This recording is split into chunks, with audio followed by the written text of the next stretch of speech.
Bonjour, je souhaite tout d'abord remercier la Fondation de la Maison de la Chimie pour m'avoir proposé d'intervenir à la fin de cette journée consacrée à l'un des défis de la chimie sur le thème du CO2, déchets ou matières premières d'avenir. Je dois dire que depuis que j'ai accepté avec fierté et plaisir cette proposition, un coronavirus a bien changé les choses et, de ce fait, les réflexions que je souhaite partager avec vous. Tout au long de la journée, des technologies répondant au titre du colloque ont été présentées, qui répondent aux défis lancés. Soit le CO2 est un déchet et il faut le capter et le stocker dans les meilleures conditions, soit c'est une matière première et il faut la valoriser, le valoriser au mieux. Je ne vais pas me risquer à revenir sur les exposés qui ont présenté différentes facettes de certaines des technologies avec l'indispensable précision en la matière. Une approche rigoureuse, sans a priori, loin de toute idéologie est incontournable. Le scientifique et l'ingénieur savent comment faire cela et les exposés de la journée l'ont confirmé. Je voudrais en revanche faire quelques remarques générales et revenir ensuite sur les exigences nouvelles posées par la crise que nous traversons. Je vais commencer par deux remarques. La première remarque est une remarque liée à la répartition géographique des émissions de CO2. Si nous regardons ensemble les émissions de CO2 depuis une dizaine d'années, de 2009 à 2019, les émissions de l'OCDE ont diminué. Elles sont passées de 12,5 milliards de tonnes à 12 milliards de tonnes, soit moins 0,5 milliards de tonnes. Mais, dans le même temps, les émissions hors OCDE sont passées de 17,2 milliards de tonnes à 22,2, soit plus 5 milliards de tonnes. L'addition est simple. Moins 0,5 plus 5, c'est au total une augmentation mondiale des émissions de CO2 de 4,5 milliards de tonnes que nous observons entre 2009 et 2019. Elle passe de 29,7 à 34,2 milliards de tonnes. Derrière ces chiffres très simples et très agrégés, il y a un message évident et fort.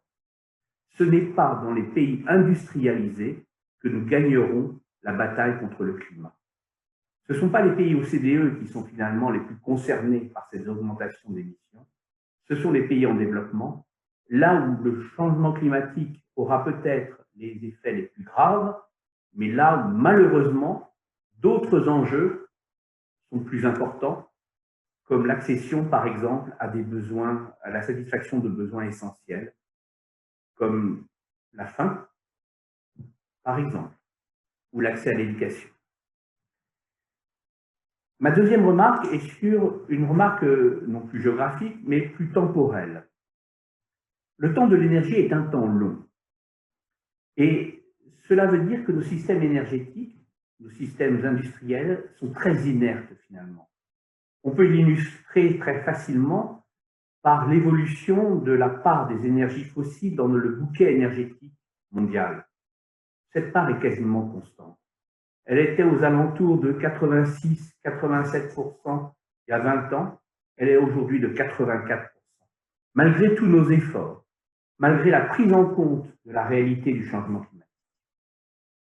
Et si le système énergétique est très inerte, si le temps de l'énergie est long, l'urgence climatique, elle, par contre, est là, très présente, très exigeante. Comment concilier finalement à la fois cette lenteur et cette inertie de nos évolutions de système, mais la nécessité d'agir très rapidement, d'agir maintenant. Voilà les deux remarques un peu préliminaires que je voudrais faire. Revenant peut-être sur les technologies, je voudrais suggérer peut-être trois idées quand se pose finalement le choix des technologies qui seront les plus importantes, les plus efficaces peut-être pour lutter contre le changement climatique. La première remarque est qu'il est indispensable d'avoir en la matière une approche systémique. Ce que je veux dire par là, c'est que lorsqu'on considère juste un maillon de la chaîne technologique, juste une seule technologie assez réduite du point de vue de son système, on commet une erreur. l'illustrer très facilement, avec notamment les énergies que l'on qualifie de secondaires, les énergies comme l'électricité, comme l'hydrogène, comme la chaleur. Ce sont des énergies propres quant à leur utilisation. Finalement, toute la difficulté est de les produire dans des conditions satisfaisantes, d'avoir une électricité ou de l'hydrogène qui soit par exemple décarboné. Et c'est là qu'est l'enjeu. Et c'est là que se retrouve aussi l'enjeu au niveau des utilisations. L'utilisation de véhicules électriques est certainement une très bonne idée si l'électricité est décarbonée. Donc, premièrement, une approche systémique. Deuxièmement, se poser la question de la disponibilité temporelle de ces technologies. Autrement dit, de la maturité technologique. Eh bien, nous avons évidemment des outils pour cela et toutes les personnes qui travaillent dans les technologies savent manipuler cette classification qu'on appelle les TRL. Mais je crois qu'il est vraiment important de lui redonner toute son importance. Pourquoi? Eh bien, parce qu'on l'a dit, l'urgence climatique, c'est maintenant. C'est-à-dire que ce sont des technologies qu'il va falloir déployer au plus tard dans les 10 prochaines années. Une technologie qui ne déboucherait que, par exemple, dans 20 ou dans 30 ans, aura certainement son importance pour prendre le relais dans la lutte contre le changement climatique. Mais elle ne résout pas l'urgence climatique telle qu'elle s'exprime dans les rapports, par exemple, du GIEC, où l'on exprime très clairement le fait que c'est d'ici 10 ans qu'il faut avoir réussi à infléchir fortement les courbes d'émissions de CO2. Enfin, la troisième remarque que je voudrais faire sur les technologies, c'est que même si on a des technologies qui sont matures, si on a des technologies qui ont toutes les bonnes qualités du point de vue du système technologique dans lequel elles s'insèrent, il faut se poser quand même la question de la contribution de ces technologies aux enjeux mondiaux que nous poursuivons. Les quantités d'émissions de CO2 sont tout à fait colossales. Je l'ai exprimé tout à l'heure, ce sont des dizaines de milliards de tonnes de CO2. Une technologie qui ne contribuerait qu'à quelques dixièmes, centièmes, millièmes de pourcents de cet enjeu doit être considérée au regard justement de cette contribution et ne doit peut-être pas absorber tous nos efforts en termes financiers, en termes de recherche et en termes bien évidemment de compétences. Voilà les premières remarques que je voulais faire sur ces questions liées à la technologie. Et je dois dire que si cet exposé avait été prononcé il y a, mettons, 1 an, j'aurais certainement développé ces points. J'aurais donné des exemples, mais je crois aujourd'hui qu'on ne peut pas parler de technologie, on ne peut pas parler de rapport entre la technologie et les émissions de CO2 sans se remettre dans le contexte actuel, ce contexte d'une crise terrible liée à la Covid-19. Alors aujourd'hui, quand je réfléchis à ces choix technologiques, je me dis qu'il y a 4 incertitudes majeures qui vont se rajouter finalement à cette analyse déjà un peu complexe que l'on avait il y a 1 an, mettons, en 2019, quand nous n'avions pas encore affronté le virus. La première incertitude aujourd'hui est une incertitude, on le sait, sanitaire. C'est-à-dire qu'on avait une pandémie, on a eu une première vague, on a redouté la deuxième vague est là. Quel est le message finalement derrière ces successions de vagues dont on ne sait pas si elles se poursuivront? C'est que l'enjeu aujourd'hui tout à fait fondamental est celui de la résilience de nos systèmes énergétiques et de nos systèmes industriels. Et je pense qu'il faut rajouter dans nos réflexions cette question. Alors, résilience par rapport à la pandémie actuelle, certainement, à d'autres pandémies, malheureusement, à d'autres virus qui pourraient venir. Je crois que malheureusement, l'imagination va bien en deçà de ce que pourrait être la réalité. Mais il y a d'autres risques que le risque de pandémie. Je pense par exemple aux risques liés aux catastrophes naturelles qu'on a mal intégrés et qui sont peut-être pour certaines des conséquences du changement climatique. Ces risques de catastrophes naturelles, qu'il s'agisse de crues, qu'il s'agisse au contraire de sécheresse ou de tremblements de terre, sont finalement mal intégrés et il est important que les technologies soient résilientes à ces risques de catastrophes naturelles que l'on prenait finalement assez mal en compte par le passé. Et puis il y a d'autres risques qui vont émerger, qui sont déjà là pour certains. L'un est lié bien sûr à ce développement du numérique qui est en train d'inonder l'ensemble de nos activités avec ces risques de cyberattaques ou de défaillance des systèmes de contrôle, et qui sont des risques tout à fait importants que l'on doit là aussi intégrer dans nos réflexions. Donc ce risque de résilience, je pense qu'il faut tout à fait le mettre au premier rang de nos réflexions. Nous devons évidemment continuer à combattre les enjeux tout à fait importants que sont par exemple le risque contre le changement climatique, mais nous devons aussi intégrer fortement la résilience à ces systèmes. Et puis j'ajouterais qu'il y a peut-être aussi des risques qui pourraient émerger, plus permanents, et qui sont peut-être aussi importants que le changement climatique, disent certains scientifiques. Je pense par exemple à la perte de biodiversité. Et cette perte de biodiversité pourrait avoir des conséquences absolument dramatiques sur les systèmes naturels, sur notre écosystème, sur l'écosystème dans lequel nous vivons. Et je pense qu'il faut aussi intégrer cette dimension dans notre réflexion. La seconde incertitude est aujourd'hui une incertitude économique. Je crois qu'il est clair, les économistes l'ont bien dit, que la crise économique que nous traversons, ou plus exactement que nous allons traverser, car nous ne sommes qu'au début de la crise économique, est une crise d'une gravité extrême que l'on n'a jamais connue dans le monde moderne. Et cette crise a évidemment des conséquences très, très lourdes. Elle a des conséquences lourdes d'abord simplement dans notre quotidien, par la perte de croissance économique, par le nombre important de chômeurs, par la montée des inégalités dans nos sociétés. Et d'ailleurs, c'est au passage un message, il y a d'ailleurs un message derrière qui montre que finalement, à ceux qui pensaient que la décroissance était la solution au changement climatique, on voit effectivement que cette perte de croissance économique a provoqué une diminution des émissions de CO2, mais on en mesure aussi le coût dramatique en termes d'emploi, par exemple.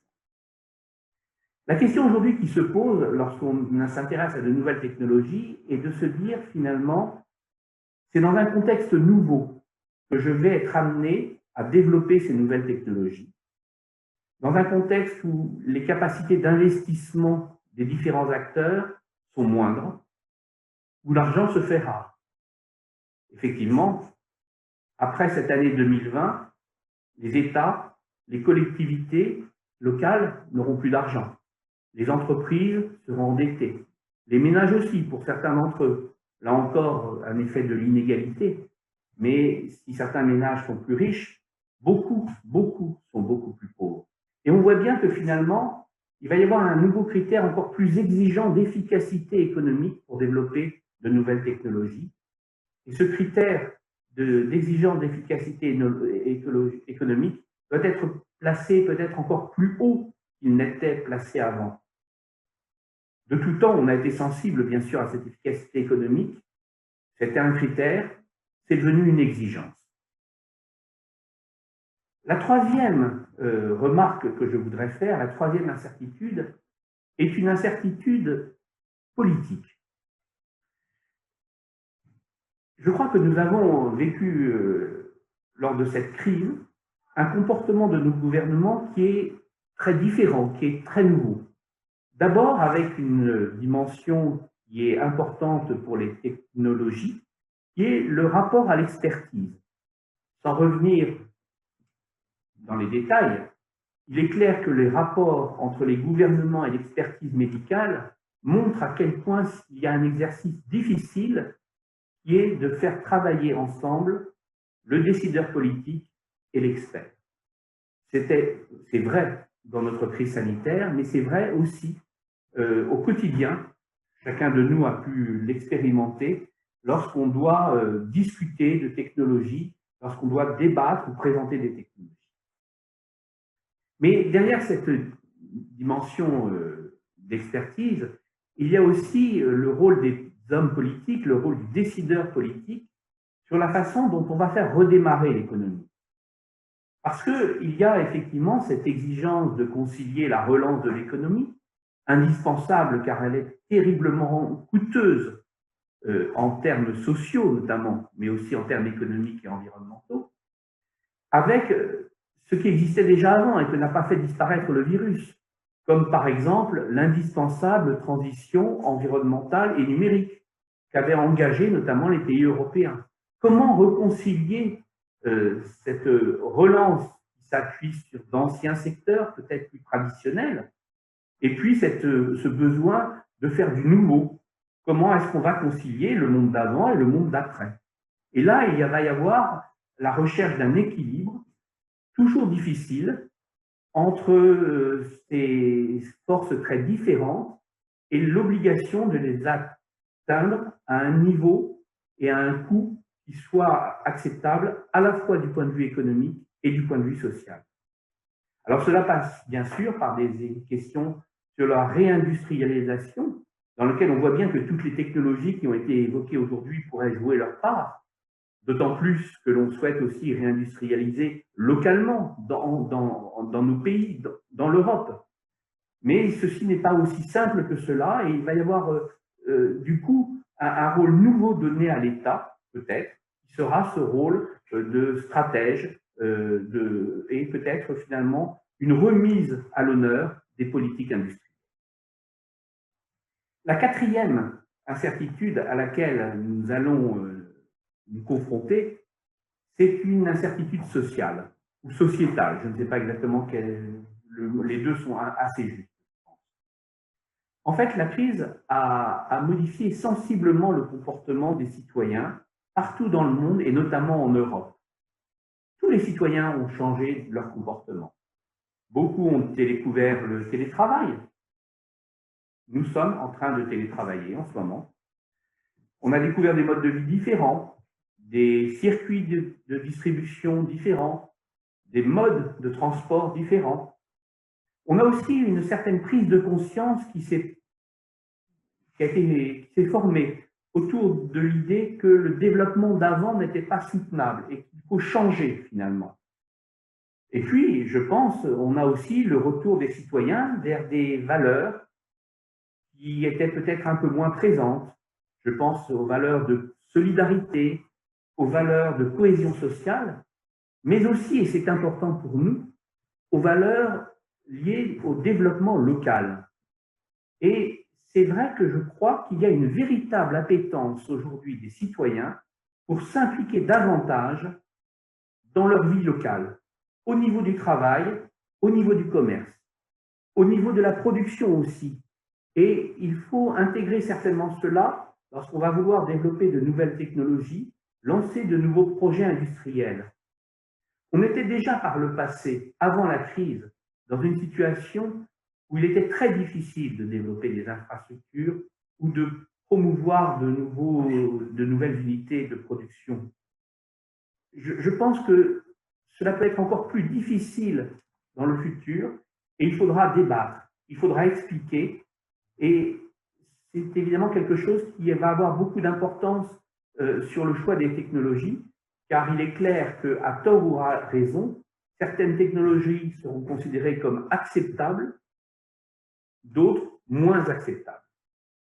Alors bien sûr, il ne faut pas sous-estimer la force des systèmes pour revenir à leur point de départ, et peut-être que la crise passée, on reviendra finalement au comportement d'avant, mais je pense vraiment que cette dimension locale, qui est évidemment complètement liée au développement des technologies qui ont été évoquées aujourd'hui, sera tout à fait déterminante. Voilà un petit peu ce que je voulais vous dire en quelques mots. Si j'essaye un peu de revenir sur les points forts, premièrement, penser l'urgence climatique au niveau mondial. Ça n'est pas parce que nous atteignons la neutralité climatique en Europe, et il faut le faire, que le problème sera réglé, car si au même moment, ailleurs dans le monde, il n'y a pas un effort comparable qui est engagé, nous perdrons la lutte contre le changement climatique. Bien choisir les technologies dans une approche systémique, choisir des technologies à un niveau de maturité compatible avec l'urgence climatique et dont la contribution est significative, là aussi, dans la lutte contre le changement climatique. Et puis enfin, intégrer cette situation post-Covid où on a finalement un besoin de résilience plus grand, un besoin de prise en compte d'efficacité énergétique, d'efficacité économique, et puis aussi intégrer cette dimension politique avec ce rôle nouveau de l'État, sans oublier bien sûr l'acceptabilité sociale plus présente encore qu'avant. Je vous remercie.